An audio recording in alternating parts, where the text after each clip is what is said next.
आप सभी को अपने चैनल में स्वागत है। आज हम लोग श्रीमद् भागवत गीता का अध्याय 7 का अध्ययन करेंगे। अध्याय 7 अध्ययन करने से पहले आप सभी से विनम्र निवेदन है कि आप सभी इस चैनल को सब्सक्राइब कर लें और वीडियो को लाइक और शेयर अवश्य कीजिएगा। चलिए शुरू करते हैं श्रीमद् भागवत गीता का अध्याय 7। श्री कृष्ण भगवान बोले, हे पार्थ, मुझ में मन लगा करके मेरे ही आश्रय होकर योग्याभास करते हुए मेरे स्वरूप का संशय रहित पूर्ण ज्ञान होगा। सो सुनो, विज्ञान के सहित वह पूर्ण ज्ञान मैं तुम्हें सुनाता हूँ, जिसके जानने से तुमको इस लोक में कुछ जाना शेष न रहेगा। सहस्त्रों मनुष्यों में से कोई एक सिद्धि प्राप्ति के लिए यत्न करता है और उन यत्न करने वाले सिद्धों में से जो कोई भी मुझे ठीक से जान पाता है, पृथ्वी, जल, अग्नि, वायु, आकाश, मन, बुद्धि और अहंकार, यह 8 प्रकार की मेरी प्रकृति है। इस प्रकृति को जड़ कहते हैं और हे महाबाहो, इससे दूसरी प्रकृति चेतन है, जिसने संपूर्ण जगत धारण किया है। इन्हीं दोनों प्रकृतियों से सब प्राणी मात्र उत्पन्न होते हैं। ऐसा जानो, यह प्रकृतियां हम ही से उत्पन्न हुई है। इस प्रकार जगत की उत्पत्ति और प्रलय का कारण मैं ही हूँ। हे धनंजय, धागे में जिस प्रकार मणि पिरोई जाती है, उसी भांति यह संसार मुझ में घुटा हुआ है। मुझसे परे और कुछ भी नहीं है। हे कुंती पुत्र, जल में रस में मैं ही हूँ। चंद्रमा और सूर्य में प्रभा मैं ही हूँ। सब वेदों में प्रणय मैं ही हूँ। आकाश में शब्द तथा पुरुषों में जो पुरुष मैं ही हूँ। हे अर्जुन, पृथ्वी में जो सुगंध है तथा अग्नि में तेज मैं ही हूँ। सब प्राणियों में जीवन और तपस्वियों में तप मैं ही हूँ। हे पार्थ, संपूर्ण प्राणियों में सनातन बीज रूप मुझको ही जानना। बुद्धिमानों में बुद्धि रूप और तेजस्वियों में तेज मैं ही हूँ। हे भारत, सर्व काम और रोग रहित बलवान, पुरुषों में बल और पुरुषों में धर्म के विरुद्ध न जाने वाले काम मैं ही हूँ। जितने सात्विक, राजस, तामस पदार्थ हैं, वे सब मुझसे ही उत्पन्न हुए हैं, परंतु उनमें मैं नहीं रहता हूँ, ये मुझ में है। सत्व, रज, तम, ये तीनों गुणों के भाव से यह सारा संसार मोहित हो रहा है। इस कारण यह इससे पर मुझ अव्यय परमात्मा को नहीं जानता। मेरी यह गुणमय और दिव्य माया अत्यंत दुष्टर है।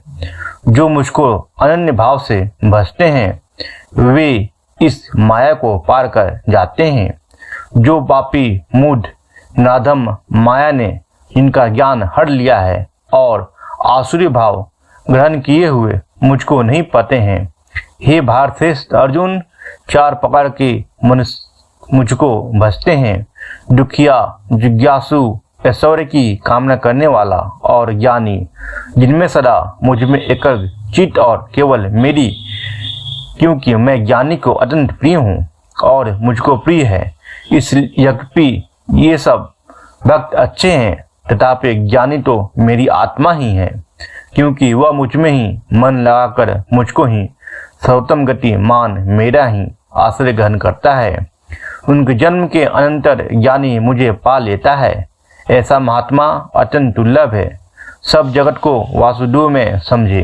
अपनी अपनी प्रकृति के नियम के अनुसार मनुष्य भिन्न भिन्न काम वासनाओं से अज्ञान में डूबकर उन फलों की चाहना से अन्य देवताओं के अधीन होकर उनकी उपासना करते हैं। हे अर्जुन, जो भक्त सदापूर्वक जिस जिस देवता का पूजन किया करते हैं, उन पुरुषों की उस साध को मैं दृढ़ कर देता हूँ।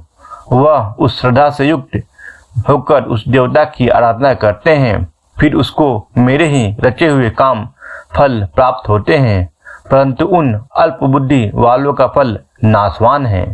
देवताओं के आराधना करने वाले देवताओं को मिलते हैं और मेरे भक्त जन मुझ में मिल जाते हैं।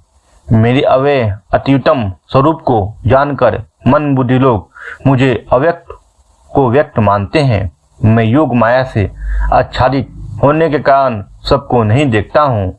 उसमें मूढ़ लोग अनादि तथा अविनाशी मुझको ही जानते हैं। हे अर्जुन, मैं भूत भविष्य और वर्तमान के सब प्राणियों को जानता हूँ, पर मुझको कोई भी नहीं जानता। हे भारत, हे परंतप, इच्छा और द्वेष उत्पन्न होने वाले सुख दुख आदि द्वंद्वों के मोह से जगत के सभी प्राणी भ्रम में फंस जाते हैं।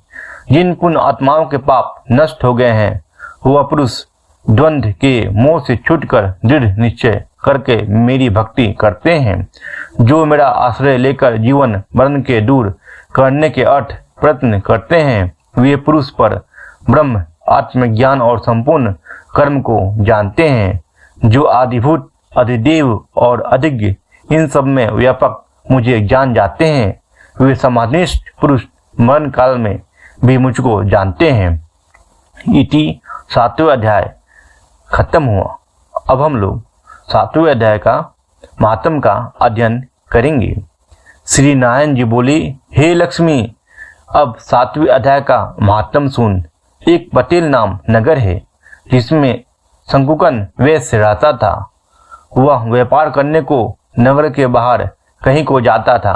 रास्ते में शंकुकन को सर्प ने डसा, वह मर गया। उसके साथी उसकी दाह क्रिया कर आगे को सिधारे। जब लौटकर घर में आए, उसके पुत्र ने पूछा, मेरा पिता शंकुकन कहाँ है? उन व्यापारियों ने कहा, तेरे पिता को सर्प ने डसा था, वह मर गया और यह पदार्थ तेरे पिता का है, तू ले ले। 1 करोड़ रुपया दिया और उसकी गति कराने को कहा, क्योंकि वह अवगति मरा था। उस बालक ने अपने घर आकर ब्राह्मणों से पूछा कि सर्प डसे की गति कैसे करानी चाहिए। पंडितों ने कहा, नारायण बाली कराओ। उर्द के आटे का पुतला बनाया, चुनिया चढ़ाई, जैसी विधि किया। बहुत ब्राह्मण जीवाए, श्रद्धापिंड पतल कराया। बाकी द्रव जो रहा चारों भाइयों ने बांटा। एक पुत्र ने कहा, जिस सर्प ने मेरे पिताजी को काटा है, मैं उसको मारूंगा। उन व्यापारियों से पूछा, वह ठौर मुझे बताओ जहाँ मेरा पिता शंकुकन मरा है। व्यापारियों ने कहा, चलते हैं। वहां ले जाकर के खड़ा किया।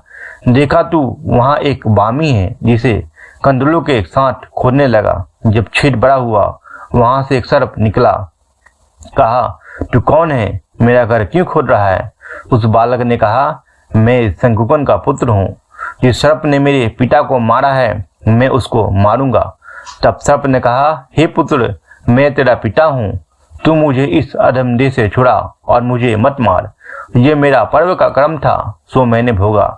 तब पुत्र ने कहा, हे पिता, कोई यत्न बताओ जिससे मेरा उद्धार हो। तब उस सर्प ने कहा, हे पुत्र, किसी गीता पाठी ब्राह्मण को घर में भोजन करवा और उसकी सेवा कर। उसके आशीर्वाद से मेरा कल्याण होगा। तब उस बालक ने अपने घर और नगर में जितने गीता का पाठ करने वाले थे, इन सबको बुलाकर गीता जी के 7वें अध्याय का पाठ कराया और उनको भोजन करवाया। तब उन साधु ब्राह्मणों ने आशीर्वाद दिया। तत्काल वह अधम देह से छूटकर देवदेही पाया। विमान पर चढ़कर आकाश मार्ग को जाता हुआ अपने पुत्र को धन धन करता वैकुंठ धाम में जा प्राप्त हुआ। इति श्री भगवद गीता का 7वां अध्याय का महात्म समाप्त हुआ। बोली बोली श्रीमन नारायण की जय, श्री हरि विष्णु की जय, जग के पालन करता श्री हरि विष्णु की जय।